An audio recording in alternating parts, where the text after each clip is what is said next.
Hi, welcome. Today I took a day off work just so I can read. Yay! The past few weeks, all of my reading hours are kind of stolen from moments in my life. All of my reading is done while commuting, waiting in queues, or when I'm eating. I really want to experience a reading day again. So yeah, today I'm going to go visit some bookstores aimlessly. I'm not going to buy any books. I hope.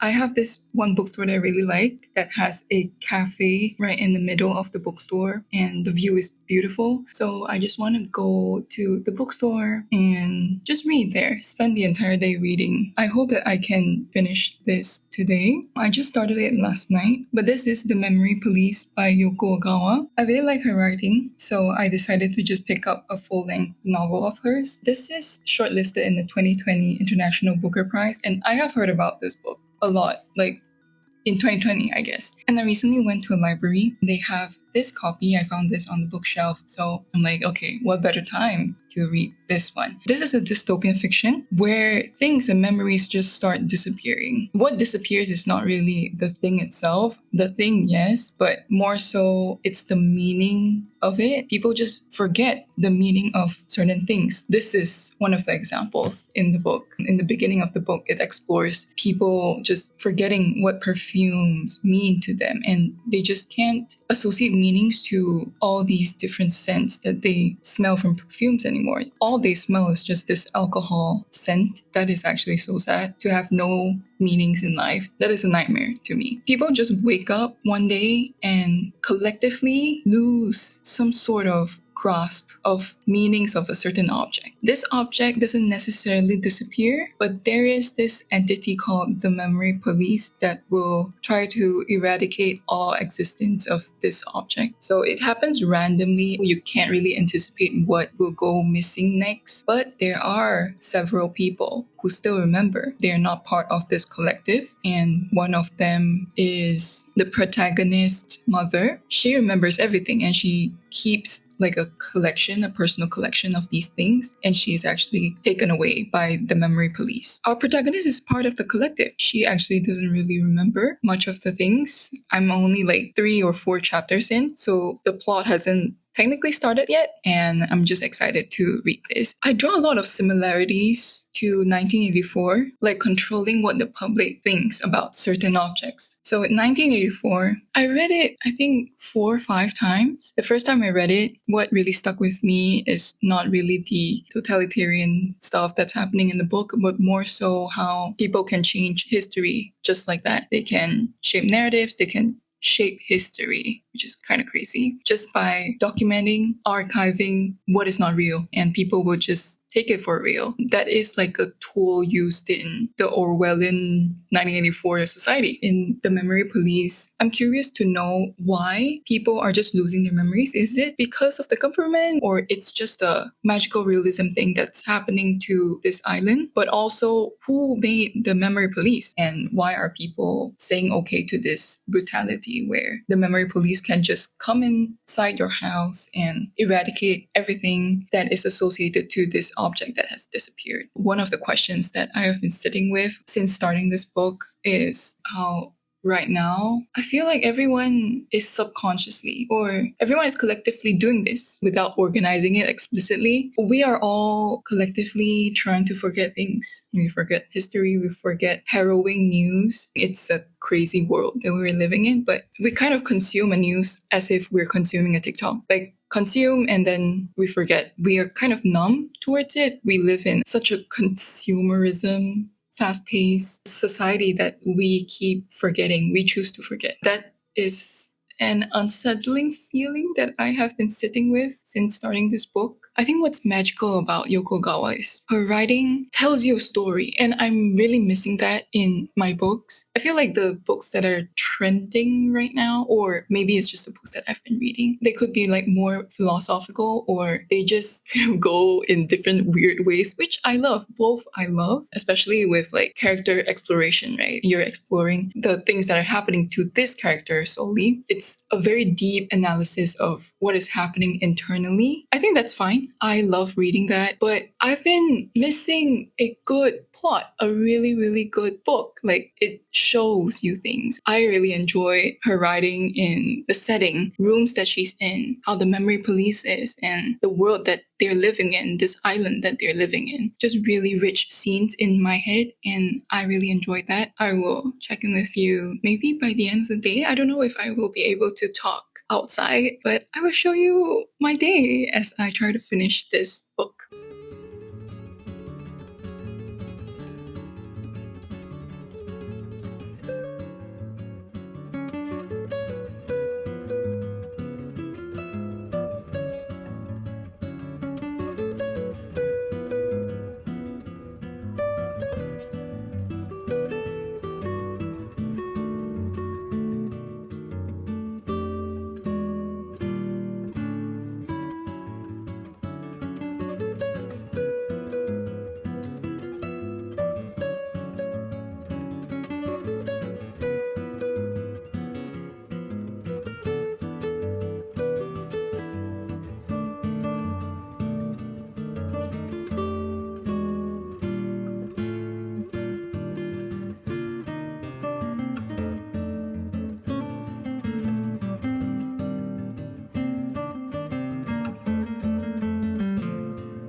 Before I give you an update of my current read, I just want to say when things don't really go as planned, it really is the best thing that could happen to you, because that's what happened to me today. So I told you that I wanted to read for the whole day, just be an introvert and not talk to anyone. Well, it didn't go as planned. Once we reached the bookstore, it is one of my favorite bookstores ever. It's in the heart of Kuala Lumpur basically, but they have a lot of events, meetups with like authors and stuff like that. But today they had a really cool board game event. We played a board game that's called Blood Clock Tower. Oh god, it's in Mandarin, so I don't really know the actual translation. I just kind of signed up on the spot, impromptu, and I played the board game with 14 other strangers with like one narrator. Oh my god, I never knew how much I needed that. I went out fully prepared to not interact with anybody, to not socialize. Yeah, I just completely forgot that I needed social interaction in my life to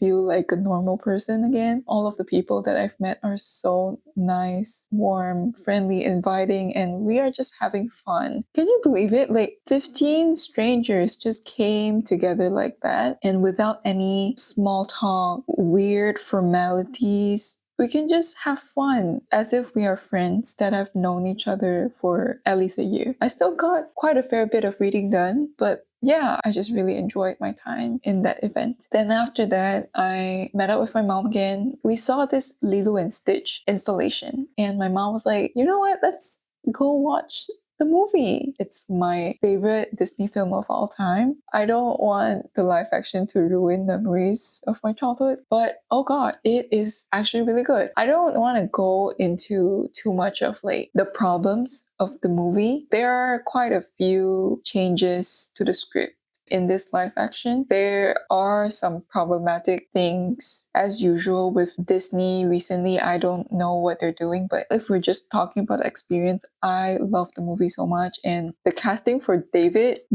wow. Okay, I have a crush on him. Okay, I have a crush. That's why I got my I Love Surfer Boys t-shirt out. My battery died, and now we're back. We're back. I'm halfway through the book. A lot of thoughts, a lot of things explored in this book. I'm starting to like think more about why this book is here, why this book exists, especially after 1984. This is like a poetic version of 1984. This just has a melancholic, really sad undertone to it, whereas 1984 has more of an urgency, a kind of horrifying sense of dystopian. But for this, it is dystopian, but I feel more of like a magical realism thing going on. I still can't really figure out why people are losing memories. There are no theories whatsoever, and people are not coming up with theories. Like people on this island itself, people are just going with it. They're not fighting against this system. I think the only person fighting against this system is our protagonist. And I'll tell you why in a second. This book really explores what it means to lose our languages, meanings that can be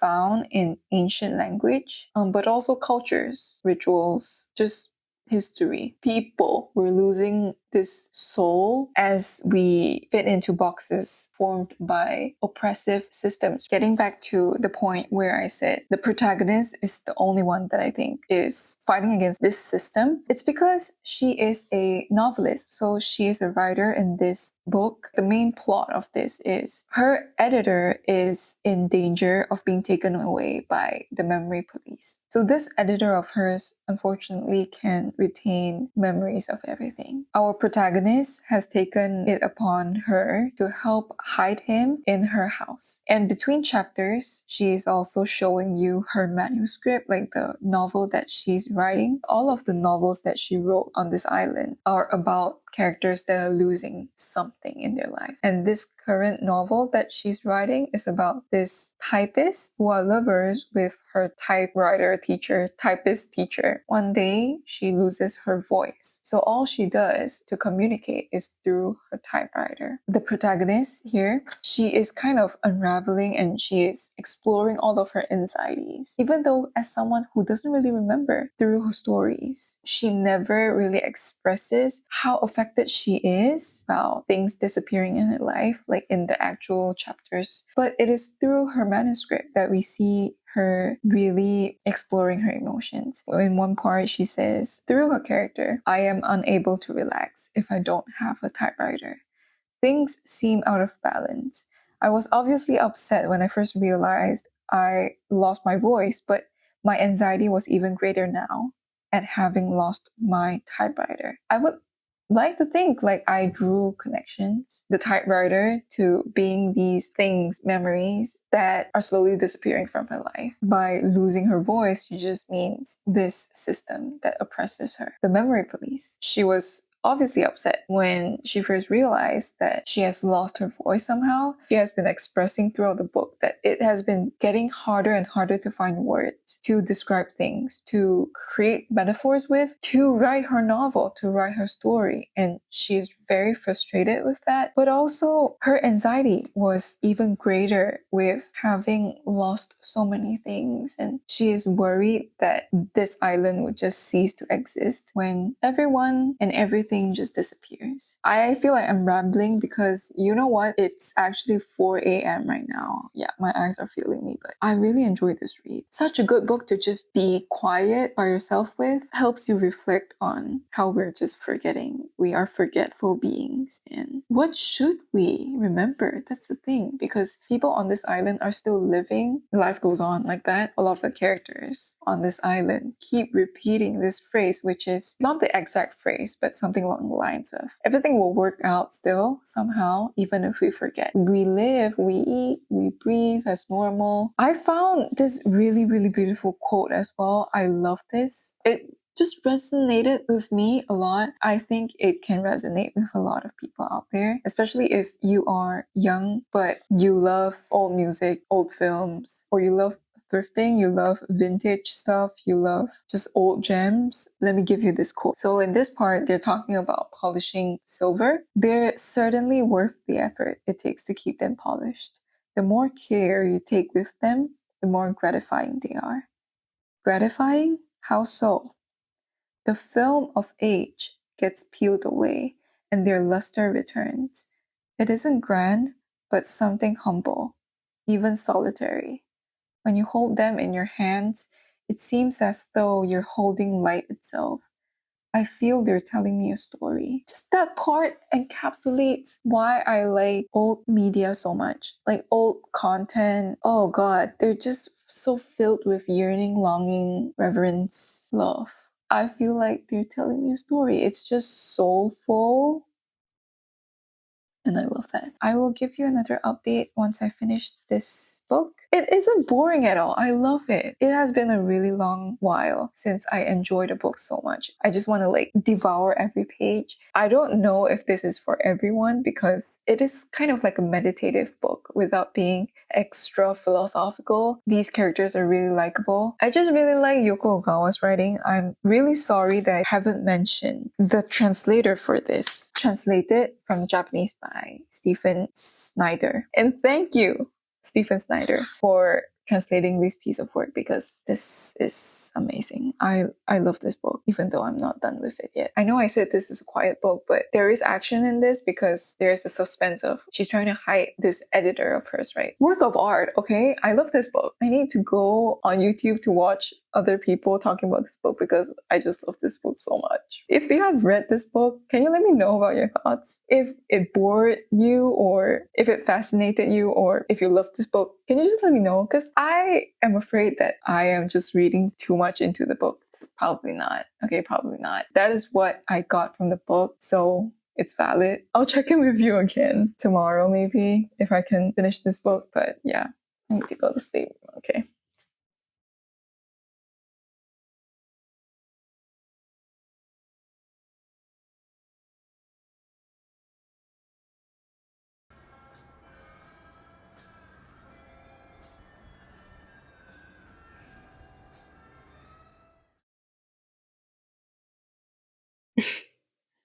I just finished this book. And you know what? The ending made me really confused. I changed my mind. I don't think this is an Orwellian dystopian that's talking about oppressive totalitarian systems. The political system is never explored in this book. And it's okay because this book is not about that. This book is about an oppressive society that self-governs, that loses itself to doctrination. I guess it's just very reflective of some Asian societies. There is this very vivid image that really stuck with me. In the second half of the book, the editor is in her house. He is very much stuck in this really, really cramped up room. He is left with all of these memories and all of the objects that have disappeared. He has all of this nostalgia with him. He kept on trying to recall the memories of other characters. And while these people, like the protagonist and another character, are living in the outside world, they very much feel like soulless characters because they're slowly succumbing to the rules of the outside world and they're losing their memories. So a question that kept on popping up in the second half of the book is whether you feel true liberation outside when you're part of the masses, or do you feel liberation when you live true to yourself or when you choose to fight back against this voice that is telling you to conform to what is considered as normal in this society. It's a good book, but I could also understand if people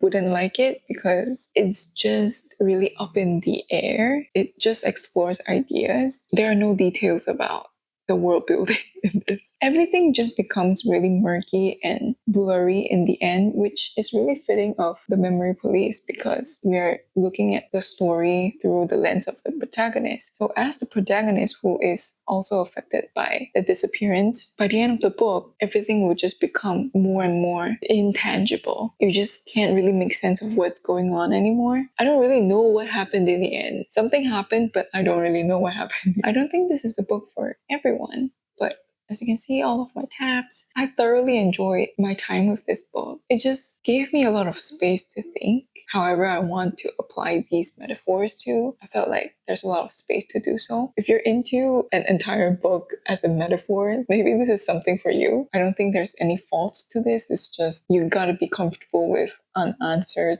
questions and not so fleshed out world building in this. Before you go, I was out today and I saw that Bath and Body Works is having a sale right now, and I got Book Loft, which smells so good. Recently, I smelled L'Eau Papier in a diptych store. I really like the scent of that. It's a bit like paper, but also a bit peppery. And I really like that. It's very comforting and it just reminds me of a library, but I wouldn't want to wear that on myself. And I found out that Book Loft smells really similar to that. It actually smells the same. A recommendation for all you people out there. If you want a bookish candle that's not really vanilla or mahogany, like a really woody scent, Book Loft is your choice. I also shopped around. I only discovered this brand today, but I think this brand, it would be perfect for any book lovers out there. Really affordable as well compared to like other high-end fragrance houses. This is called Atelier